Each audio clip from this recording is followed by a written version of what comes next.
Go yard. I got so much motherfucking design on right now. Break it down, bring it back, make it clap. I got 3 old thoughts, new block, where that thing, bitches on my line, and you know. Assalamualaikum warahmatullahi wabarakatuh. Sebelumnya perkenalkan, nama saya Devasa Maulana Andrianu dari kelas 10 RPLA absen 10. Jadi di video kali ini saya akan menjelaskan tentang materi berpikir komputasional.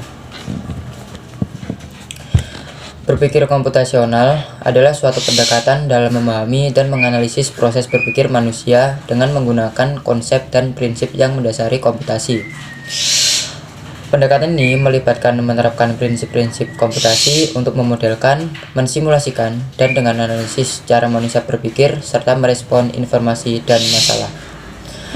Rangkuman mengenai berpikir komputasi secara terperinci adalah 1. Konsep dasar komputasi. Berpikir komputasional melibatkan penggunaan konsep dasar dalam komputasi seperti algoritma, representasi data, dan pemrosesan informasi. Ini memungkinkan kita untuk memperinci langkah-langkah berpikir secara terstruktur. 2. Pemodelan proses kognitif. Pendekatan ini bertujuan untuk memahami bagaimana pemikiran manusia berfungsi dan bagaimana keputusan serta respon kognitif dibentuk. Konsep seperti pemecahan masalah, pengambilan keputusan, dan pembelajaran diintegrasikan ke dalam model komputasional. Yang ketiga, ada representasi informasi. Berpikir komputasional melibatkan pemilihan cara yang tepat untuk mewakili informasi. Ini bisa berupa simbol, angka, atau struktur data lainnya. Representasi yang baik memungkinkan pemodelan proses berpikir manusia dengan lebih akurat. Yang keempat, ada simulasi dan prediksi. Dengan menggunakan model berpikir komputasional, kita dapat melakukan simulasi dan prediksi tentang bagaimana manusia akan merespon suatu situasi atau masalah tertentu. Hal ini membantu dalam memahami perilaku dan keputusan yang mungkin diambil. Yang kelima, ada keterbatasan dan keunggulan. Berpikir komputasional juga mengakui bahwa ada batasan pada kemampuan manusia dalam memproses informasi, seperti keterbatasan memori jangka pendek. Di sisi lain, pendekatan ini juga menyoroti keunggulan komputasi dalam pemrosesan dan analisis informasi secara cepat dan akurat.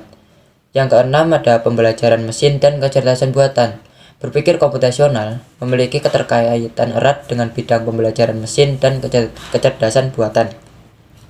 Pendekatan ini membantu dalam mengembangkan model dan algoritma yang mampu meniru kemampuan kognitif manusia seperti pengenalan pola, bahasa, dan pengambilan keputusan. Yang ketujuh, ada interdisipliner.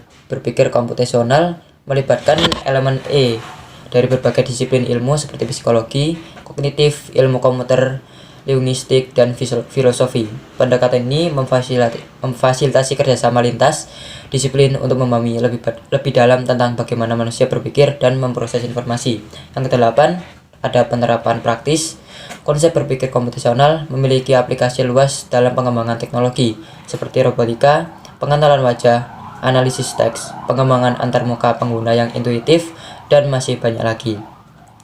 Dengan menerapkan prinsip-prinsip komputasi pada pemahaman tentang bagaimana manusia berpikir komputasional membantu kita mengurai kompleksi proses kognitif dan membuka peluang untuk mengembangkan solusi inovatif dan dalam berbagai bidang.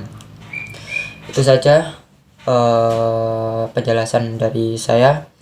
Wassalamualaikum warahmatullahi wabarakatuh.